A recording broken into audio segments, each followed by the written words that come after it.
Hey everyone, Steven here, and welcome to my little library of horrors.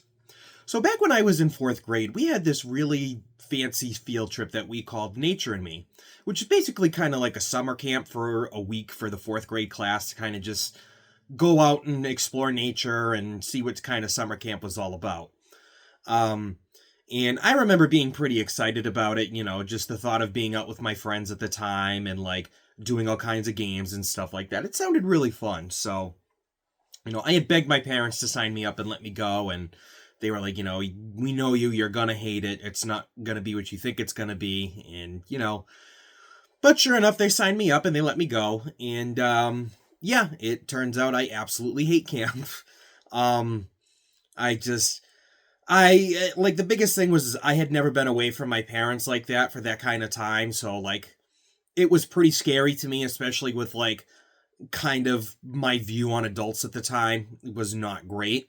So, it was just a disaster overall. I remember I hated the food.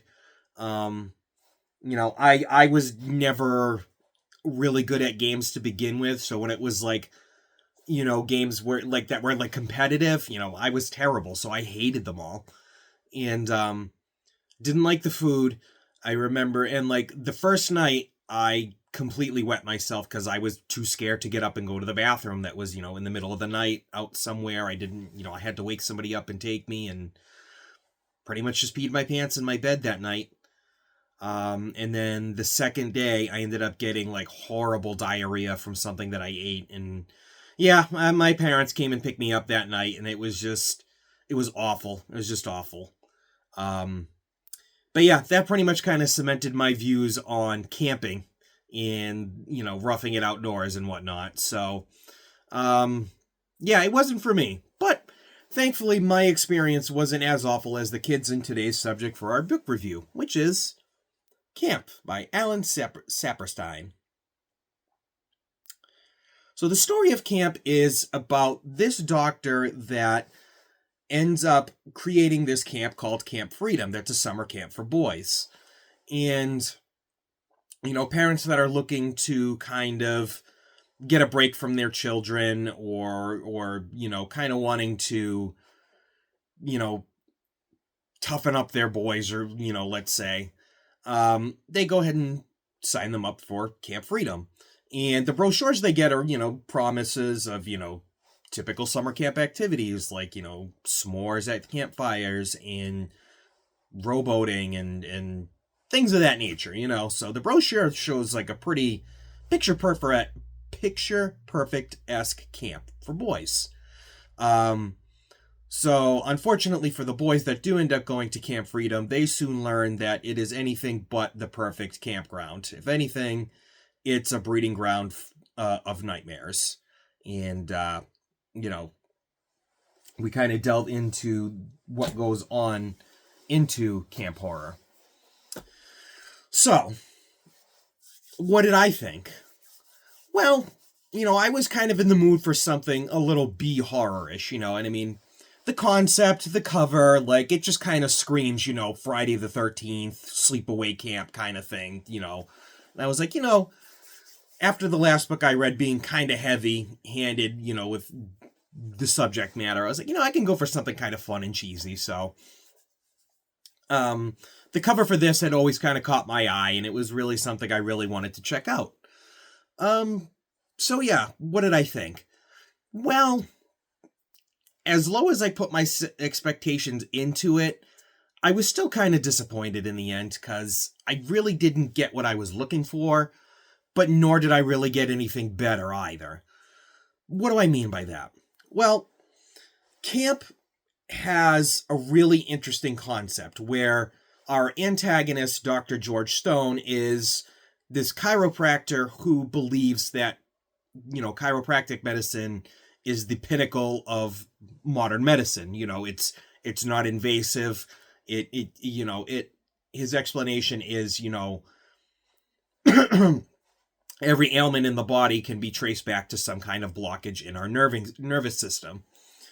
And, he feels kind of shunned by other practices that kind of see him, almost a sort of a madman, really. So what he does is create this camp to basically help mold children into the perfect adults. They will grow. We get these kids that are, one's basically scared of his own shadow, one has a stutter, one has what was it? I can't think of it right off the top of my head. But basically these kids all have some kind of flaw that Dr. Stone believes he can cure through chiropractic. And it, again, interesting concept. It's just, the thing is the story feels incredibly unfocused. Like, we get this huge, like, cast of characters. Like, we have Dr. Stone, our antagonist, along with, I can't remember the guy's name right off the bat. Jeff Thomason, he's our other antagonist. And then, of course, we have two of our camp counselors, Francis and Francis, which I love. I think that's a really cool thing to do. It's, it's a male and a female, both called Francis. And, I think that's just kind of a really cool concept. And then we have, sort of like these main focus kids with Homer and Stoney and Jeffy and Ezra, and I think one other kid. So it's like, and then we also have sort of the story that we see the perspective from this sort of, I don't want to say bum, because he's not really a bum, but like, he's an old veteran that kind of turned almost hippie-ish in a way. Like, he kind of lives off the land, doesn't have a job, kind of does odd jobs here and there, and basically lives in the woods where Camp Freedom is set up from. So it's essentially this big cast of characters, but there's really no focus on what's going on. It's we get, okay, here's the characters, until we finally settle into, this story is going to be told through the point of view of Gus. And I'm like, okay, that's cool. I kind of like that. But a lot of it feels like this constant buildup to nothing. It's all these really, really fantastic foreshadowing that, again, leads to nothing. Like, nothing seems to come out of all this foreshadowing. So, we get sort of like, okay, so there's the lake that's full of leeches, you know what I mean? And there's this really intense scene where Dr. Stone is holding one of the boys over the lake and is going to demonstrate how a leech sucks the blood out of your body. And it, like, it's a really intense scene that I think, helps, like I said, plant the seed of something horrible that can happen later, but just nothing ever comes out of it. It almost is like forgotten for the next build-up scene that's supposed to happen. And like I said, there's just a lot of that throughout the story.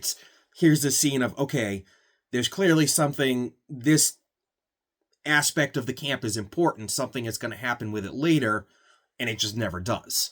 And it's really disappointing because, like I said, there's a lot of potential for really harrowing scenes to happen.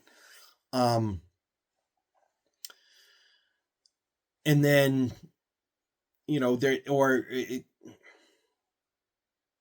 like I said, I'm trying to kind of, even like myself, this is a perfect example. It's hard to give a focus of my thoughts because there's no overall focus of the story. We get Francis and Francis essentially kind of being the focus at first because, it's showing how vastly different their personalities are and how their flaws are going to play into them being at Camp Freedom. I think that is kind of the overall point of Camp Freedom, is to help everybody become better versions of themselves by pinpointing these flaws that they have and trying to do away with them. That being said, like,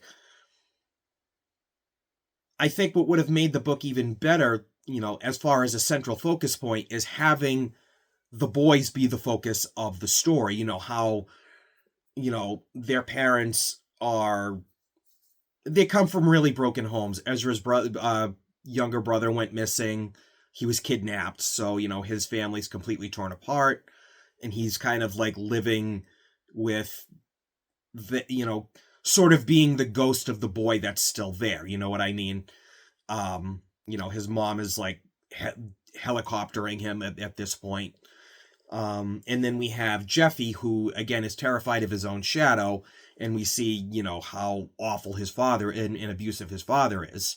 There's Stoney, who has a stutter, where his father is is a poet, and instead of trying to help Stoney get help for his ailment, he tries to pull inspiration from Stoney's suffering for his poetry, which is kind of awful if you ask me. So I think that would have been really interesting to kind of have the boys be the focus of the story, having them survive, like trying to survive the horrors that are going on at Camp Freedom. What's the mystery behind, Dr. Stone's cabin, because that's kind of like another thing that they kind of focus on is his chiropractic chair being this tool of pain and improvement. But again, there's just so much stuff like that. The author's trying to, it's like, okay, there's Dr. Stone and his chair. There's, the aspect of the camp itself being, unsafe and dangerous. Then we throw in the crazy woods people that suddenly show up out of nowhere. And, now they're part of the story. And now, we have something else that comes into the story. And like I said, it's all this stuff that tries to get crammed in and nothing gets the proper attention it needs. So I think had the boys been the focal point of the story, it would have been much better, because Dr. Stone is a fantastic antagonist. I love his character. He asserts dominance and power through not demonstrations of violence, but the threat of violence. Like I said, he goes to show the boys what happens when a leech bites onto you and drains blood. Never actually dips a boy into the lake. His first thing when the boys show up on camp is, okay, you all need to get to this certain area, and the last one back will be made example of. And when the last boy gets back, he says, okay, if you're the last boy back, I'm going to leave it up to your peers to decide what your punishment is. So, he essentially leaves himself an outing. He gives other people the power of punishment while leaving himself an out, being like, well, I didn't do it. You know what I mean? They decided what their punishment was going to be. And it's this, like, really deep level of conniving and manipulation it's just so slimy. But again, he's also a big man. He has this domineering presence about him that when he enters the room, he does. He demands that attention from you. So I love that about his character. So I think that could have essentially been the focal point, is the group of boys versus Dr. Stone and Thomason. In how the boys escape the camp or whatever. And, so I think that overall would have made the story infinitely better.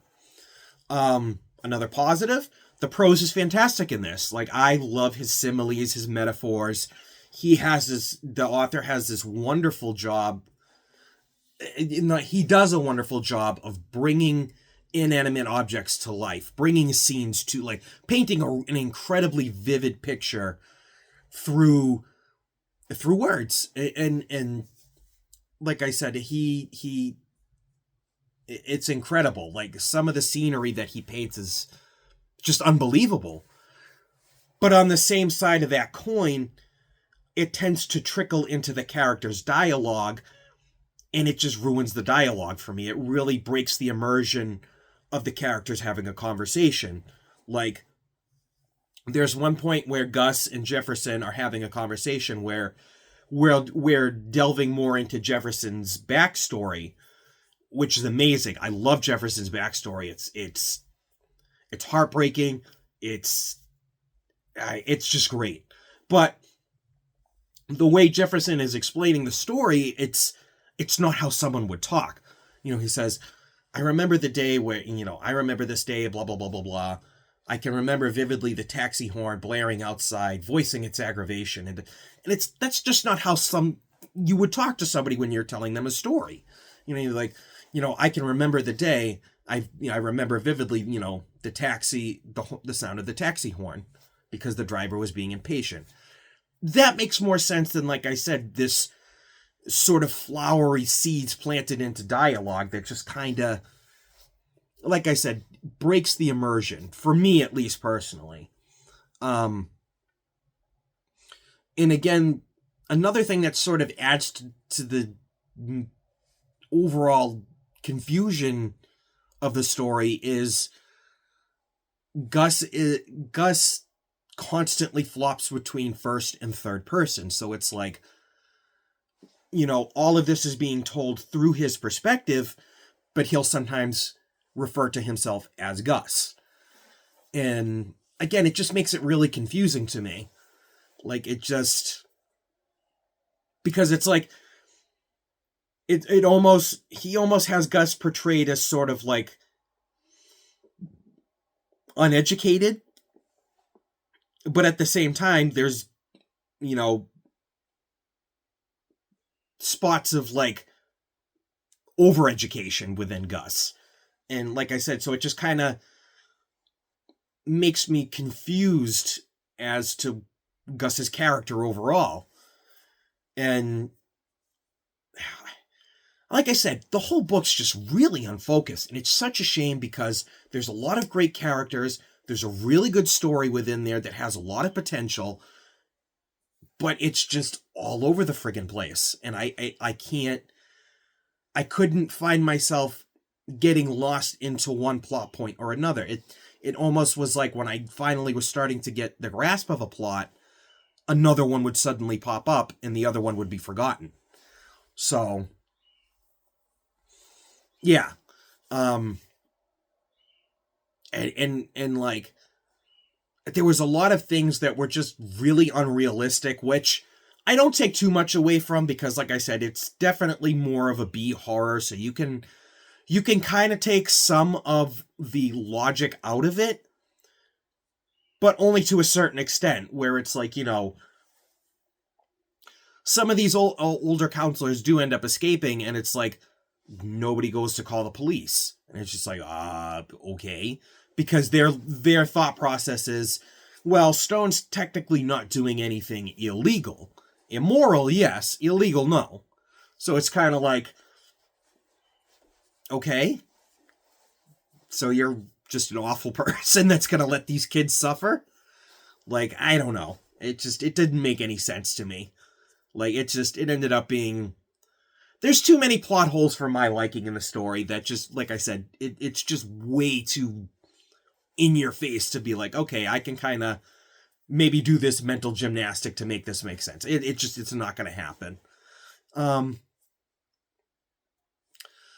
But yeah, the ending I liked a lot. I really thought the ending was pretty good. It's not happy, but I think it was fitting for how the story was going with what little direction it had. But, yeah. That's pretty much the story, to be honest. Like I said, it's really unfocused. There are some really good characters. There are some good scenes, but the impact of them is made less due to a lack of direction and just having so much going on all at once. What do I take overall in the story? Love who you are. You know, we all have got flaws that, we wish we could get rid of. But I think it's our flaws that ultimately make us unique, You know what I mean? Like, in the nicest way, don't feel so self-important that everybody you talk to is going to focus on something that you physically can't change, And if they do, they're not the right people for you. We've all, like I said, there's something that makes us all unique, and we should learn to embrace those things about ourselves. And, just learn to love yourself, because you've got one life to live, and it's awful to try to spend so much time focusing on something you simply can't fix. And the things you can, take little steps towards changing that all at once, It takes time. But, like I said, learn to love yourself. But, overall, I'm going to go ahead and give Camp by Alan Saperstein a 2.5 out of 5. Good characters, an interesting concept with a lot of potential, but just vastly unfocused, way too much going on, and the prose just kind of tends to overextend its stay within the dialogue. But that's going to be it for me today, everybody. It's the first book of 2025, and hopefully that's not an omen of my reading year to come. But thank you all so much for watching. I really appreciate you taking the time with me. I hope you all have a wonderful weekend, and I will see you all in the next video. Bye, everyone.